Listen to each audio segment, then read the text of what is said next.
A paz do Senhor para todos, continuando o estudo da revista Lições Bíblicas do terceiro trimestre de 2020. Hoje nós vamos ver a lição de número 12, Esdras e Neemias combatem o casamento misto. O texto áureo se encontra em 2 Coríntios 6,14, que diz: não vos prendais a um jugo desigual com os infiéis, porque que sociedade tem a justiça com a injustiça? Em que comunhão tem a luz com as trevas? A leitura bíblica se encontra em Esdras, capítulo 9, versículos de 1 a 4, e Neemias, capítulo 13, de 23 a 26, capítulo 9, versículo 38, e capítulo 10, versículos 1, 29 e 30. Então, de acordo aqui com o tema, em séculos diferentes, épocas diferentes, as práticas relativas ao casamento vêm sendo moldadas por situações de acordo com mudanças sociais, mudanças econômicas, religiosas, culturais. Então, nós vamos ver que havia naquela época ali de Esdras preocupação em que não se casassem com pessoas estranhas, mulheres estranhas, que estavam ali naquela terra que eles ali conquistaram. Lembrando que na história bíblica nós vemos vários personagens que casaram com pessoas que não eram judias, hebreias. Então, José, por exemplo, Moisés, Davi, eles tiveram esposas estrangeiras, ou seja, não ali daquela linhagem de Israel, Sansão, entre outros. No livro de Ruth, nós vemos que Deus deu bênçãos aos hebreus através do casamento de Boaz com aquela moabita, que não era ali da linhagem hebreia, ela era moabita.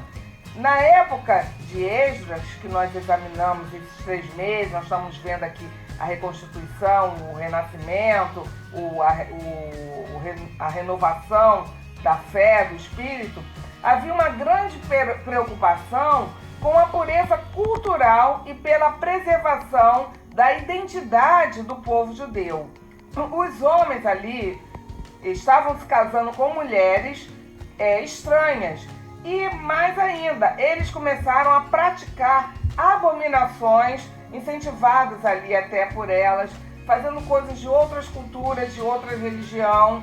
E os próprios filhos destes casamentos, as crianças aqui na leitura bíblica nós vemos, eles nasciam e não estavam falando a própria língua dos judeus. Eles estavam falando, eles eram ensinados a falar a língua diferente. Então, como a tradição oral deles iria se passar?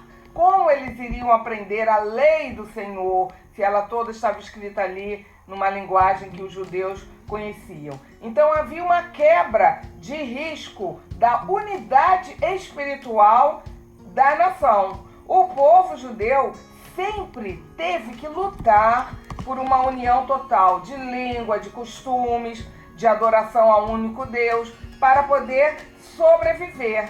Então nós vemos que até hoje, com todas as lutas, o povo judeu sobreviveu.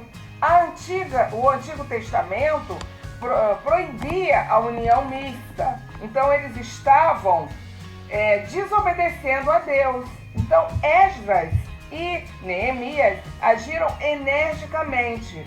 Até mesmo alguns sacerdotes e levitas que estavam servindo ali no templo estavam casados com pessoas com outra cultura, com outra religião. Já estava assim como se fosse uma bagunça generalizada. Então Neemias afastou principalmente esses sacerdotes, esses levitas, não é? E estabeleceu um padrão ali. Deus havia proibido o casamento misto. Se eles fossem analisar ali Deuteronômio, que nós temos hoje aqui para ver, capítulo 7, versículo 2 a 4, Êxodo, capítulo 34, versículo 16, a desobediência a esta ordem de Deus, ou melhor, a qualquer ordem de Deus, é um ato de rebelião. Então, tudo para evitar terríveis consequências que poderiam vir, teriam que se ter um fim ali, um basta. Vamos lembrar Salomão, né, como um exemplo. Salomão, apesar dele ser muito sábio, ele não foi sábio quando ele se casou com várias, né, pessoas, com várias mulheres pagãs. Ele passou até mesmo a seguir deuses estranhos. O rei Acabe, que também era um rei judeu, lembram?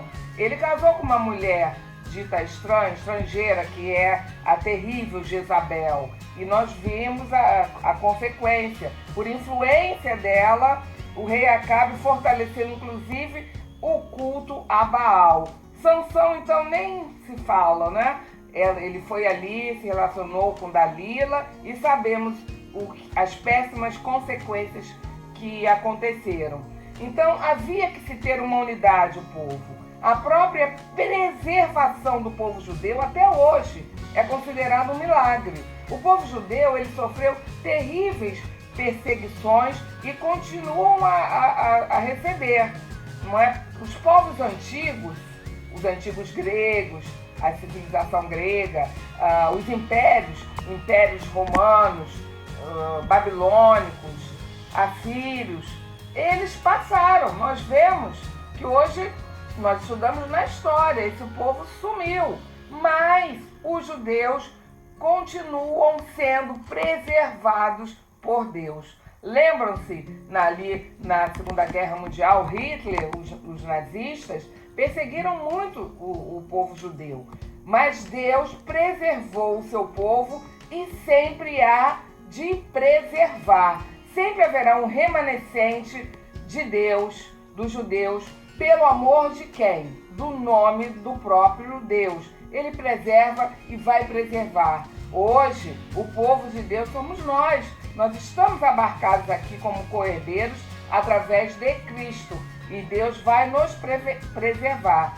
Então, quem aceitar e fazer parte dessa tão grande salvação trazida por Cristo, vai ser preservado.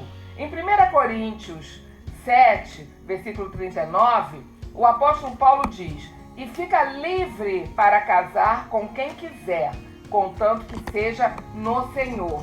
Isso já estamos aqui no Novo Testamento, como os irmãos sabem.